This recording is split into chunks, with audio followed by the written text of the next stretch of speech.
wrapped up a little bit of work this morning out in our garlic field, which is transitioning over to garlic from potatoes.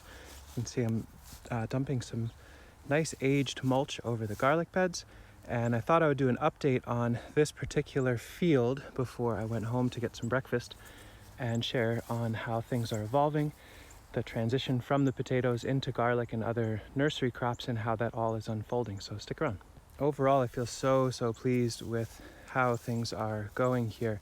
And first thing I want to say is anyone watching this video who's been involved in helping us, there's been a whole bunch of folks plugging in various ways. Some folks one time, some folks a bunch of times. Thank you. This is feeling more and more like a community evolving space in really wonderful ways. And it looks like there are a lot of hands involved here. We're getting way more on top of the layout and the structure and the cleanliness and keeping on top of weeds. Not as though that's super important, but it feels nice to have a space that just feels really tidy and productive and is functional. At this point, we only have a few more beds of potatoes left to harvest. In fact, there's just 3 out of the 22. So very much home stretch, 1/7 left. There's these 2 beds that look pretty decent. I think they're gonna yield nicely unless the voles have gotten in there. There are some pockets where there was standing water in the bowl part of this field where a lot of the potatoes rotted. There's some areas where the mulch was really deep that the voles started getting into them. But overall, the rest of these beds have yielded, I would vaguely, roughly guess, around 2,000 pounds, maybe 2,500 pounds of potatoes. So I'm really pleased with that for having no irrigation, no plastic, no machines all summer. But these last 2 beds should be another many hundreds of pounds ready to donate. And once those are out, we can transition them into garlic as well. Some of the beds that were the earliest that we harvested, so this bed and this bed, we did some various experiments to follow up from the potato harvest. It was a little too early. It was mid-September. Felt too early to start planting garlic, so we tried some other things. Some worked very well, some did not. I'll mix it up and just share both things. This one was fava beans on both sides. They're growing beautifully, but I think it's just starting to cool down way too much. I have serious doubts that these will be able to flower and produce any sort of bean that we can harvest, but they look beautiful. They're probably getting some nitrogen in there, so I'm not complaining. But a mid-September harvest of fava, I may not do that again. The greens in the middle, these are a saved type of kale that we've been growing out for a long time, and a fair bit of weediness in there. It's all galansoga, which should disappear after one good frost. A little bit small, but they're okay. This bed was a complete failure. Tried doing Sudan grass and beets. I think it's just too cool for the beets to really thrive, and the Sudan grass didn't come up at all. So that is a very strong lesson learned. No Sudan grass in September again. But then this one worked quite nicely. So this was all a traditional Japanese Daikon. We've been trying to thin more and more. It definitely needs to be thinned more, but they've been growing really nicely.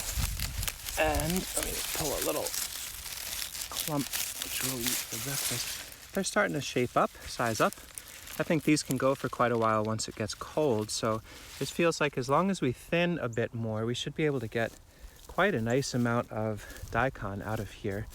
I think the rocks on the north side will help them maturate. And then we've got some beets that are questionable. These had more space. They were sown a little bit earlier, maybe first and half week of September. And so as long as we stay pretty mild and not get too cold, they should be able to get some smaller beets, certainly lots of greens. So those were some follow-up crops on the earlier side of harvesting. The rest of this, all the dark areas and all of these areas are all planted out to a mixture of predominantly garlic. It's our hardneck. Probably 2/3 of the beds are hardneck, and then the rest is a mix of elephant garlic and softneck. We've probably planted around 5,000 or 6,000 cloves so far, which is going to increase the amount that we're offering next year for seed.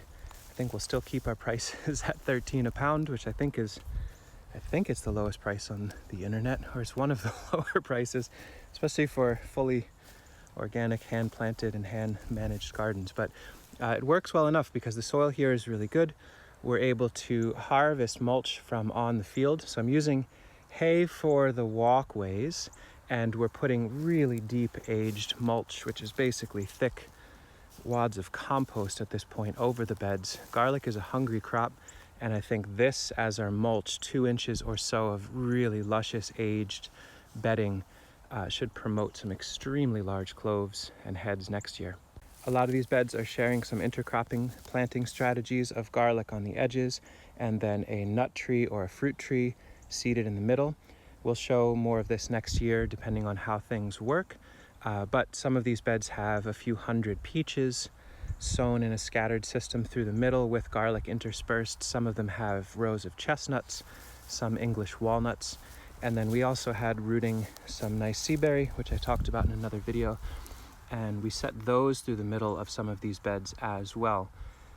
Tried to mix them up where we've got blocks of female and male, with the idea that if the owner of this land is cool with it, we'd harvest the vast majority of these nursery plants, but leave enough to have sea berry become a actual cropping plant in this field. Kind of holds the option of that without having to transplant them. Probably he'll want them dug out, but maybe we'll have him taste some sea berry juice next summer and see what he thinks. The mulch that I've been applying is from some bedding that's been in the field for a few years that we shaped out in order to have it infiltrate more water. There's some nice fungal network starting to work through it as well. And the pattern I've been using, since it's sunny and the field is still dry enough, is getting my truck tucked in right next to the pile, filling crates with the compost, and then driving the truck over and walking them over crate by crate.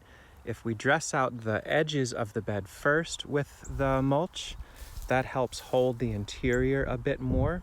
And then we'll go through by hand and smooth this all out and put a final windrow of hay for our walkway. Normally we put hay over the garlic as our mulch, but it feels like that really promotes voles. And we also have the abundance of that aged compost on the far end over there. So we're just gonna lean into that and go strong on compost / mulch and then use hay for our walkways. It feels really nice in here, so hopefully that performs well. That's it for now in this field. Next week we're going to try to wrap up the potato harvest. We've got some other volunteers that reached out and wanted to work with us, so I plan to email probably this weekend to firm up a plan. And again, thank you so much for all the various community members that have plugged in and to help distribute the potatoes to different folks in need. We definitely are reinforced with the idea that we want to do this again next year. We'll share more on our original field, the third year here. And soon enough, we'll be getting a frost finally, I hope, so we can start digging up plants and start really shipping. You can see how many trees there are. It's just a sea of river locusts. There's apricots in all directions, English walnuts, there's chestnuts, hazelnuts, honey locust, elderberry, blackcurrant, redcurrant, and willow, all in here that we're just hoping goes dormant soon enough. For those of you that have ordered from us and are waiting for your plants, know that we are watching the weather as closely as possible and will straight up pounce on that first moment where we can dig and ship to the coldest states first. Anyway, that's my update on this field on a beautiful, surprisingly warm and mellow mid-October day. Hope you are well where you are. Thank you for watching. Goodbye.